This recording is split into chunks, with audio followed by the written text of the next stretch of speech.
Hello viewers, welcome back to my channel Manasa Pursuit of Happiness, and this is your Dr. Chitra Arvind. So in continuation with our earlier video on stress and coping, so today I'm going to talk about something important with which you can manage your stress levels very effectively. That is our mind tools.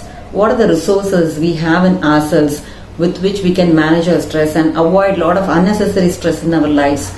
So before going to this topic, I want to talk about one more concept on stress, that is how we create our own stress. So this can be also related to our current topic.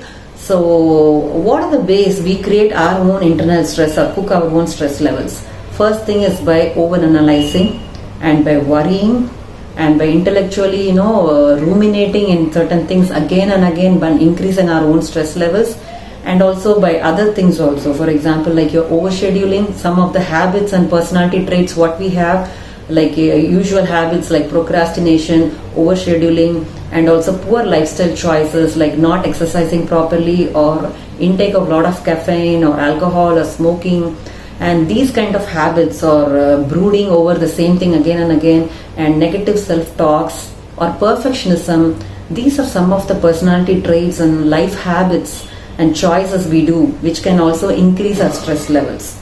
So we need to watch out for such kind of things within us which can easily increase our stress levels and can cause a lot of deleterious effects also. So when I'm talking about these internal stress, we also have a lot of good resources within ourselves also which can actually help us a shield against unnecessary stress in our lives. Isn't it a good news? Yeah. So when we look into the definition of stress itself, it is a gap between the demand we perceive it is being made on us and the perceived ability we have to manage those demands. So if you think like, let's say I have to write a NEET exam. So this is the demand which is placed by yourself or by your family. And let's say I'm thinking that I'm capable enough to take the exam, then there is no stress. But if I think that I'm not capable enough to take up the exam, then there is a lot of stress. So when you take a closer look, it is about the difference between the demand which is perceived on you, perceived by you, and also the ability which you perceive that you may have.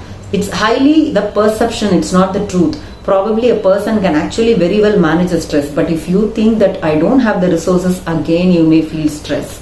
So here the confidence is very important, and also you need to be aware of lot of the weaknesses in you which can also increase your stress levels. For that, you need to look back into my self-awareness video, which I'll give the link in the description as well. So here the same qualities which we can term it as areas of development or weakness can attract a lot of stress into our lives. For example, let's say I'm having anger issues. So because of this anger issue itself, I can attract a lot of stress into my life, and poor emotional management can lead to a lot of marital conflicts as well. So it's a high time that we need to look within ourselves for some of the weaknesses which can put into the pattern of stress again and again in our life. Let's say you're switching to different job also, you may be attracting similar kind of interpersonal conflicts in your office as well, or similar kinds of politics you may be getting involved with. When you take a closer look, some issue within yourself may be causing the problems. So that is one important concept. Going back to the bucket analogy, let's say our stress tolerance level is a bucket analogy. So we can also use something called as umbrella, so that lot of stress will not even come to the fall as a water into the bucket. So what are those umbrella, or what are those mind tools or the lifestyle habits which can help us to avoid unnecessary stress are termed as soft skills. You can think like how the soft skills can be related to stress management. In my own practice and while I was addressing a lot of workshops, what I noticed is stress management, the stress is directly equivalent to lack of resources. When people lack a lot of resources, internal resources or skills in them, then they may experience a lot of stress. So in order to understand this concept, think back about the some life transitions in your life. For example, when you joined a job and when you got married, initially you would have suffered for 3 to 6 months for the adjustment to happen, and after that, once you learn the skill and it came to you very easily. For example, one more thing, it's like when you're learning elbow license, when you're trying to get an elbow license for a car or a two-wheeler also. Initially it was so difficult, but when you ace the skill, you can do even multitasking, you can even talk to your friend and drive the car at ease. So it all depends on how skilled you are. And let's say in your office you're always having this problem about having these interpersonal issues with your colleagues or your subordinates or with your managers. So there are some people who are not talented like you, but just with the smile on their face, they can manage all their problems. So what is it you're lacking here and attracting more stress at work is nothing but social skills. So social skills means like, having to say hi, how are you, and about to maintain the conversation and end it in a very graceful way. And when you don't have that, and when you are more introverted, and when you lack in social skills, you may attract problems. And the next thing is about time management. Okay, let's say you're very poor in time management. Don't you think you're attracting a lot of stress into your life? Yes, by procrastination, but by not being punctual, and by putting off things tomorrow, and by not using proper prioritizing and planning techniques. Lot of work stress you attract, as well as stress at home also. When you're not getting ready for a family event, again there is going to be a conflict at home. So this lack of time management can directly lead to your stress levels. And one more skill I'm going to discuss about is conflict resolution skill. This skill you may be thinking like, what way it's going to cause stress to me? Let's take a married couple, and when they are very poor at conflict resolution, and when they are just postponing their resolving the conflicts, or whatever conflicts they got into the day, maybe a week later or month later, then just not going to confront it and avoid it, what happens is one day they're going to burst out and the problem is going to go out of hand. In worst cases, it can even lead to a lot of arguments and divorce.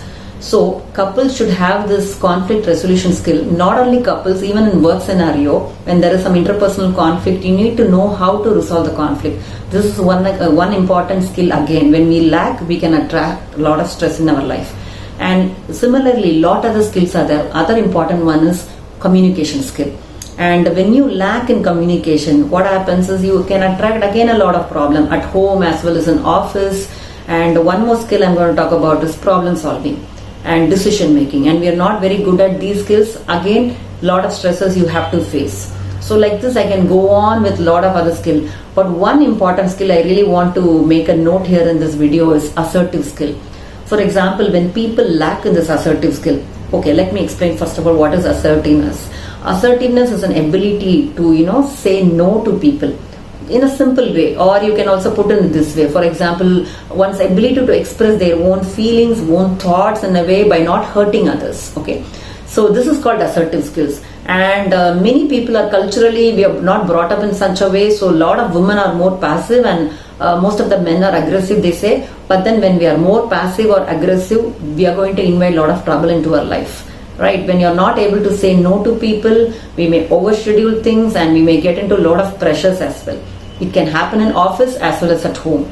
Right? But we get, and also even when you're managing a maid also, it can happen. Like you're not able to tell her like what she's supposed to do because of some issues you have, because you're not able to express because you're passive, or because of what she might think. All these things can come in a way and increase your stress levels. So you don't know how to express that emotion, but you may complain to other people about it. So these simple things, right from morning till evening, when you lack in these skills, you may attract more stress into your life, and existing stress levels also can increase. So people, all you have to understand is you need to improve yourself on these skills, soft skills, we call it as mind tools as well. When you improve on these skills and also take care of your weaknesses or the areas of improvement, and when you are taking efforts in all this direction, you will become resilient. And once you become resilient, you can obviously bounce back from whatever adversity the life is going to hit you with, and definitely you're going to come up more successfully in your life.